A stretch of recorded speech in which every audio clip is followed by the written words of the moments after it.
Hi guys, welcome back to the channel. So today I'm going to be talking about injuries, and what I think about injuries is very much like colds. We can do all best practice in terms of things that we can do to reduce our risk of getting sick, but inevitably living life we end up picking up a cold, and sometimes it's just out of our control. Same with injuries. We can have the best technique possible, we can take our rest days, we can have our deloads, we can have this fatigue management in place so that we don't risk injury. We can leave reps in reserve, not go to failure all the time and beyond failure, that sort of thing. But inevitably, when you train hard, just like when you live life, you're going to get sick. You're going to get an injury at some point. The key is just like when you get sick, when you get injured, how do you manage it so that it doesn't set you back too far? I think it might be worthwhile introducing my case of the injury that I am suffering from now, and that is my lower back. What's wrong with you? Oh, it's my back. It's killing me. It's not like a specific, I can tell you it's exactly this, or I don't know, a disc, I've ruptured this specific disc in my back. It's nothing like that. It's just my lower back is irritated. I know exactly what the cause was. Not to say it was specifically this one thing, but I know what led it to getting worse. So let me run you through it. Straight leg deadlifts. Funny enough, I'd been running a belt squat, RDL, straight leg deadlift, hip hinge for like a year, and I rotated in a deficit straight leg deadlift RDL, and I was surprised I was able to do that because typically my lower back will start rounding to get to that deficit, but the belt squat RDL kind of opened up this new flexibility for me somehow, and I had no issues with this movement at all. I was getting some erector soreness and some lower back fatigue, but that's very normal. You're meant to be getting that with a hip hinge to some extent. The soreness, maybe you're not meant to be getting it, but if you get it, it's like, hey, that's totally normal. I rotated out the deficit because I was like, I'm consistently getting this kind of lower back fatigue and soreness that is outweighing any stimulus that I'm getting through the hamstrings. And when I visually looked at my deficit RDL, I was like, maybe there's a bit of lower back flexion going on, but it's not a problem. It's not causing me an issue, but I'd prefer to just get rid of that. So I was like, okay, I'm going to do straight leg deadlifts to the floor, no deficit. Now, this was at the same time as starting prep, and so without a deficit, I could lift heavier loads, and I actually ended up hitting a PR 4 weeks into my diet, 4 weeks into my mesocycle, and the next day I had lots of lower back fatigue, but it was soreness, and I was like, I'm not too worried about that. Again, it's just delayed onset muscle soreness within the erectors. It wasn't anything painful within my lower back. I repeat that performance the next week, again being lighter, but I just repeat performance because I know it was already really tough and I was essentially very close to zero RAR. You know, when you're coming to the top of your last rep, you're like, oh, my lower back feels like it's lost that arch, and I'm getting a lot of fatigue through there. And the after that session, I got home and I was like, not only am I systemically wrecked, but I physically feel my lower back is very stiff, and actually that is a symptom I've been experiencing, is like lower back stiffness. Like I get up out of a chair and I'm like trying to like waddle over with a slight arch in my back. I'm like, man, I actually look like I'm like an old man. So not ideal. So after the second time I did it, I was like, definitely not right. But I had a leg day 2 days later, and it was hack squats, and that was the only axial loaded movement I had that session. Completely fine. I also had back extensions, completely fine. Didn't even notice I had a problem. I came into leg press, and you're going to see some videos actually of all these movements. They'll be up, and I know the leg press will be playing. And typically when I do leg press, for those of you who have watched me for a long time, I've always allowed a little bit of hip rolling at the bottom, where some people are kind of cautious and worried about that. And I'm okay with the hips moving and rocking so long as the lower back doesn't round and I don't feel discomfort there. However, when you are pushing the bounds of anything like that, anyone who's had that technique, and I just have to be honest, sometimes I've felt it in my lower back a little bit, but it's never been a problem. I've never got injured or had issues with leg press and that. But recently I'd modified my technique, particularly to try and really bias the quads. So I have my feet very low on the platform, feet close together, and I allow my heels to rise off as I come deep. And I just like let the leg press take me into a range of motion.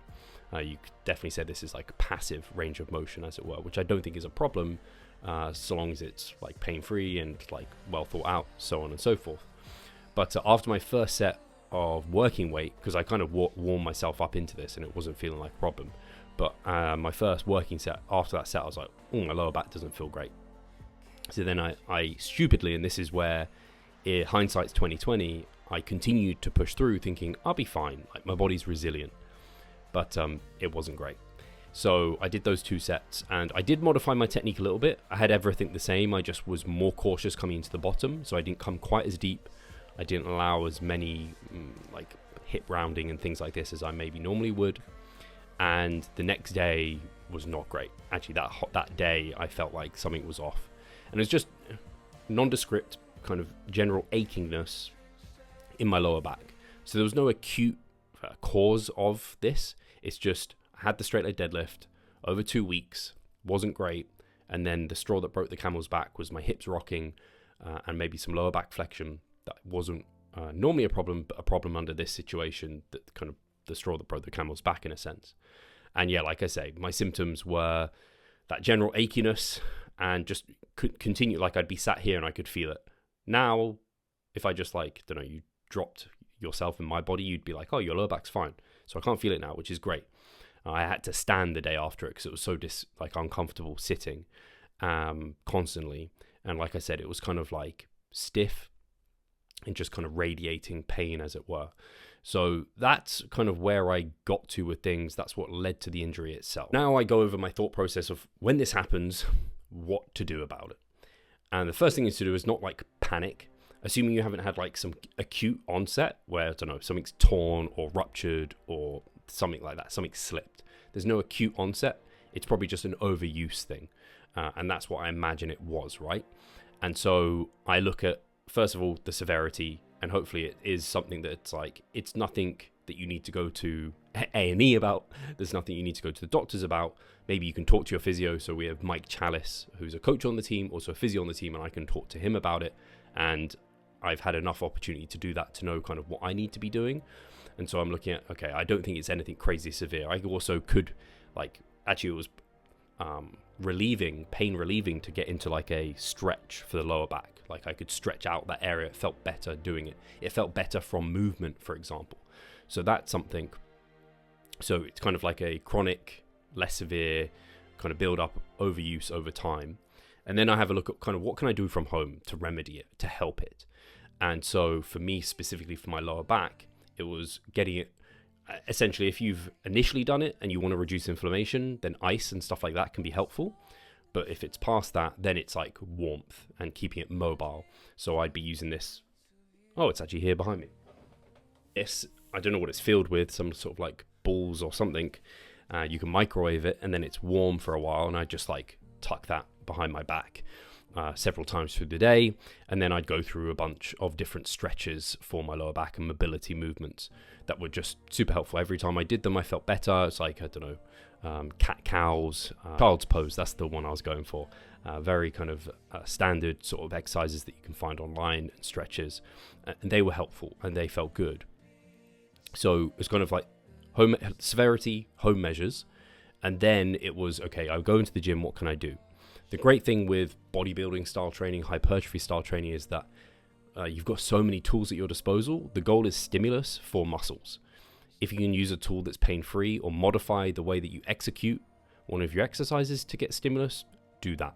So we have so many tools in our toolkit in that sense. So I'd gone through, obviously, leg press. My third leg session is RDLs again, or straight leg deadlifts. So I kind of did all these home remedies.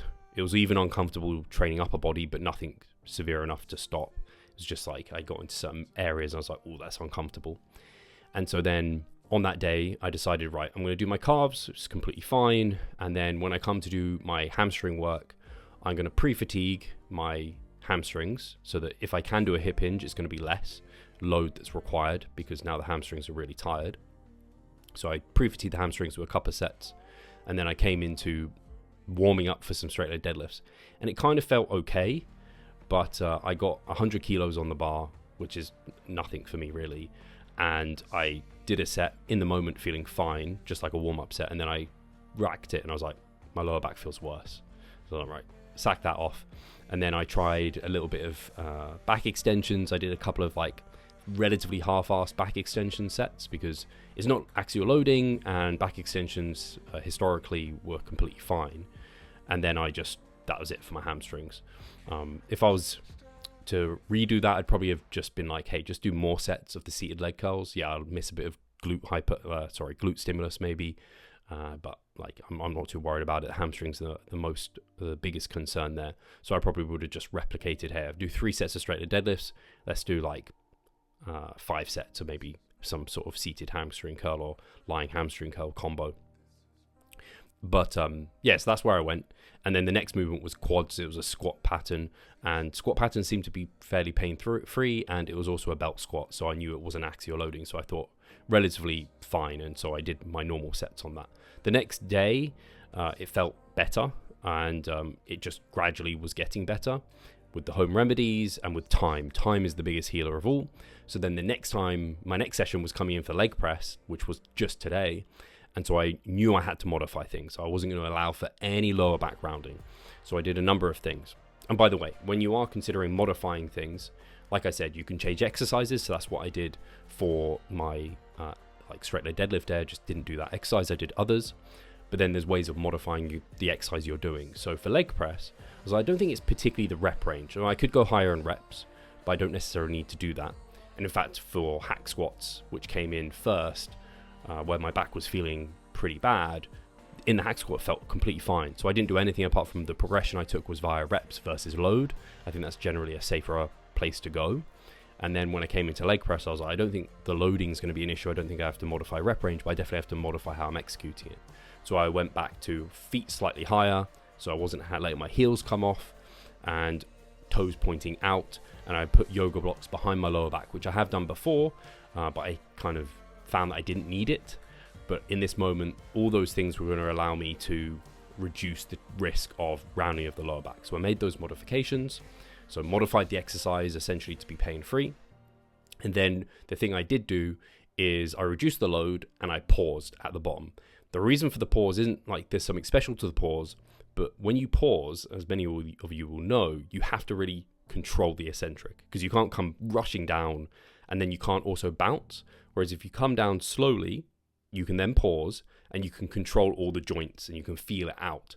That's the other benefit to higher rep ranges, is it's easier to control every kind of muscle and joint and feel the tension where you're meant to feel it. Whereas when it's heavier, it's like it's so overwhelming, it can be a little bit more challenging to like have as good like mind muscle connection and retain the tension where you want it to be.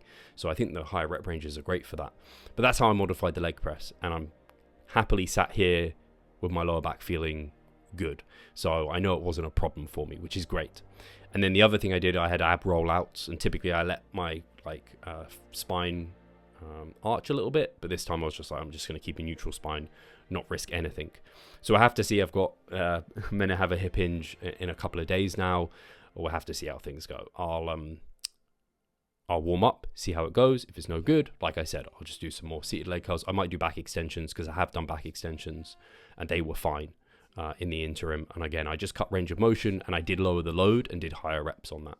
So those are some of the things that you can do to modify. So to outline it in terms of the modifications you can make, so you can modify the exercise, go to a pain-free movement, or you can modify within the exercise. So you can do higher reps. That's generally a bit more joint friendly. You can control the movement more. You can pause, slow tempos. They're all great things to be doing as well. You can even like have different grips, grip width or foot placements. That sort of thing could be really helpful too. And something I did consider was BFR, so blood flow restriction training. I could probably do a whole video on this, but that can allow you to use really low loads, up to just 20% of your 1 rep max.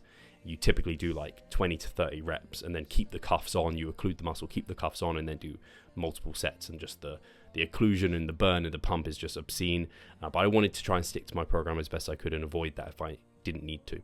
So that's kind of where I'm at the moment. That was my experience going through it, and hopefully there was some good take home. So rounding out, one, just as a reminder, just as I did a video actually a while ago talking about getting sick, like getting sick happens, injuries happen. It's just part of training hard. Unfortunately, manage them as best you can. Don't push through pain. That's the biggest recommendation I have. I'm not a qualified doctor or physio or anything, but I think pretty happy about giving that recommendation of do not push through pain. In fact, the most you ever want to do is meet pain. And as soon as you kind of meet it, you want to pull away from it, basically. You do want to try and keep mobile if you can, assess the injury, how severe is it, warm up, see what you can do, and modify from there, because bodybuilding is really great in that we have so many tools to be able to modify, to be able to still generate that stimulus. So don't be pig-headed and just push through because you're like, that's the plan. It doesn't really matter. The goal is actually stimulus. It isn't a specific thing in the program. So guys, hopefully this has been helpful. Do let me know if it has. If you're this far through, you should be subscribed to the channel, and give me any recommendations for things that you would like to see in terms of vlogs. And as I mentioned, we have Physio Mike on the team. So if you have got any injuries, you can always look at our website. You can get consultations with Mike and he can help you out, even over the internet. Or if you're interested in physio coaching, he can actually coach you through an injury and do that. So you can have check-ins with him regularly. Or if you're just interested in coaching in general, our team are well equipped to deal with like some injuries and things like this. They come up all the time for people, as many coaches will know and you guys know as hard training individuals. But anyway, let's leave it there. I'll catch you in the next one. This is my